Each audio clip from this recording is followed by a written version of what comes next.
Welcome to Comics Obscurity. I am your host, Mxyzptlk. And this is the comics channel where we try to go a little deeper and talk about things that you may or may not know about.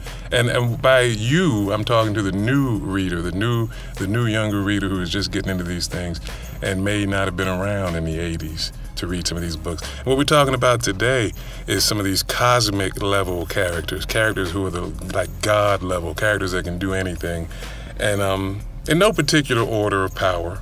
Each of these guys is just powerful dude. They can do some big stuff. And some of them are kind of relevant to what's going on currently in the comics. We'll get into that. The first one, now I'm going to mispronounce his name, so for the majority of this video, I'm just going to call him Mxy, like most people do. But Mr. Mxyzptlk is, I think, is the way it's pronounced.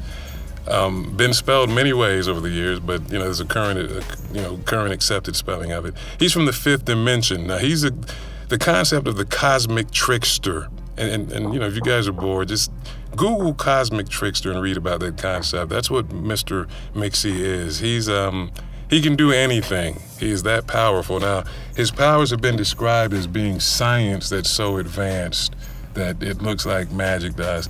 It's been described as magic, and it's been described as him just being a vast cosmic being that's not even his true form. That form he wears is how we perceive him in our reality. In his reality, he looks totally different. Now, the interesting thing about him, when they redid the DC universe after the Crisis on the Infinite Earths in 1985, which we are going to talk about it at some point, they did away with a lot of the cornier elements of Superman. They got rid of things like Comet the Super Horse. They killed Supergirl, which she was not corny, but they wanted to make him unique and make him the only Kryptonian. They got rid of Beppo the Super Monkey and this type of corny stuff. They got rid of Krypto, who also is not corny. They got rid of all these corny elements, though, of these dated, I should say, elements. They kept Mxy. They did not get rid of Mxy. John Byrne did a great job of bringing him in with the revamp and keeping him relevant and just as powerful. Mxy's appearance, he took the appearance of a guy, he called himself Ben Yoder, is what he called himself. I think it was Ben Yoder or Ben Doyer. I think it was Ben Yoder. An anagram, those letters, when you mix them around, spell Beyonder. And that's who Mxy looked like. It was a little shout out to the Secret Wars and Secret Wars 2. And here we get into the Beyonder. I'm talking about the Beyonder the way Jim Shooter envisioned the Beyonder. He was the embodiment of an entire universe. He could do literally anything. That's what he was. He took interest in the Marvel universe, and he came there, and he set off the Secret Wars, which was the first major crossover series a comic company ever did, was the Secret Wars. The Crisis came shortly after that. And really, the Marvel had done Contest of Champions a few years before, but that was only a 3-issue series. It was originally an Olympics tie-in that didn't, fully go through, so they just, reworked a little bit of it and released it as Contest of Champions. Secret Wars gave us some great things. It gave us Spider-Man's black costume we see here. Now that costume later went on to become Venom, one of the more popular villains of the Spider-Man universe. So that's the Beyonder's story. He fought Dr. Doom at one point, which was just mind-blowing. It was just the most incredible thing in the world. I'm not going to curse on this series, guys, but I'll say he effed Dr. Doom up. Okay, he really, truly did. And Dr. Doom held his own against the Beyonder. And he actually ended up taking the Beyonder's power. So the very last splash page of that issue is Dr. Doom appearing to the heroes now with the power of the defeated Beyonder, and he removes his mask. And the first thing he did when he got that power was he fixed his face. And that's what you see on the very last page. Then, next issue. And as a kid reading that, come on, you gotta wait 30 days to get, But anyway, this guy here, this next guy we're talking about, major Marvel character, this young boy by the name of Franklin Richards. Franklin Richards, he first appeared Fantastic Four Annual number 6 in November of 1968. He has basically the power to do anything as well. It's kind of subconscious. He's a little boy. Now, he, as part of his birth, it involved this item called the Cosmic Control Rod, which is worn by a villain in the negative zone known as Annihilus. So it's been theorized that this control rod had some effect on him and during his birth and helped contribute to his powers, as well as the mutated genes of both his parents, Reed and Sue Richards. Now, he hasn't really aged past the age of 6 or 7. And there's an ongoing theory, and I suggest you guys Google, read up about it. It's very interesting stuff. Theory is that he subconsciously controls the passage of time in the Marvel Universe. He keeps the heroes young.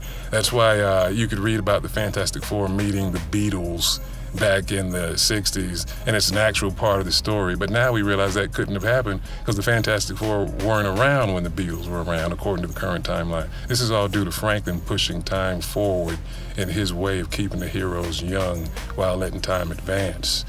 It's called a sliding time scale. So yeah, Franklin subconsciously controls the passage of time. He retcons reality. He did this during the Heroes Reborn finale. He basically, the heroes got retconned, and they were getting old and stale. Marvel decided to do a massive retcon, put them all in a whole different timeline as though they're brand new and they just came out and update their origin. So we got a new Thor, new Iron Man. I mean, these are the same guys, still Tony Stark, still Thor, but updated as though they were new and fresh and 90s and hip. And we had Fantastic Four. And this is all in a false universe Franklin created to keep them alive as part of this onslaught thing that went on with the X-Men. So what ends up happening is when Franklin brings them back to the Marvel Universe and out of the fake universe, he fixes certain flaws they had. Hawkeye was deaf when this had happened. Franklin fixed that. Tony Stark was a teenager, and Franklin fixed that and made Tony back to what he was supposed to be. So Franklin is able to retcon a reality on a subconscious level. He probably can sit and focus and do it, but he does it without realizing he's doing it too, constantly. This is why he's not really aged past the age of 7 or 8. The final guy we're going to talk about is Dr. Manhattan. Dr. Manhattan of the Watchmen. Now this is, he had debuted in Watchmen #1 in September 1986. And again, this is around the Crisis time. I remember reading this around all of that time with Crisis and Man of Steel and what was happening in Batman Year One, The Dark Knight Returns, all that, Sin City, all that stuff was kind of happening. And I remember reading this Watchmen, and Dr. Manhattan just blew you away. He basically, his body just was broken down on the atomic scale, and he just was imbued with power. He reassembled himself. And he can basically, again, do anything. And then, just literally he can create life if he wants to.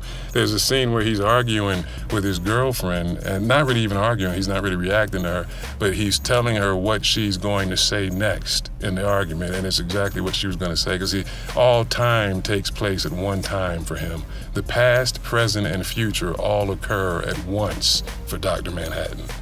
And there's a current theory going on. And the story, not theory, is that this mysterious guy has stolen 10 years of time from the DC universe. And Superman and Wally West, the former Kid Flash and the former Flash, are both aware of this. They know. Lois Lane knows. Superman has a son, he and Lois. So basically, the theory is Dr. Manhattan is behind this. Now, there's a scene of a hand. This is a famous scene throughout DC history. This first appeared in Green Lantern #40. Way back in the 60s, this hand, during the forming of the universe, this blue hand that Krona witnessed. And when Krona looked upon this, no human was ever meant to see how the universe was formed. So when Krona dared to look back in time and watch the formation of the universe, he witnessed this hand that we see here. And the universe fractured at that moment, and the multiverse is what resulted, which is why we have the Earth 1, Earth 2, Earth Prime. The universe fractured because man was not meant to witness that moment. So it looks like they're tying that into current events. And that scene has been throughout the history of the DC. It's appeared in tons of comics. Whenever they talk about the origins of the universe, they bring this up. Is it possible that is Dr. Manhattan's hand? Is it possible that he had a hand in the removal of the 10 years? We don't know. It just looks like it. It looks heavily like it.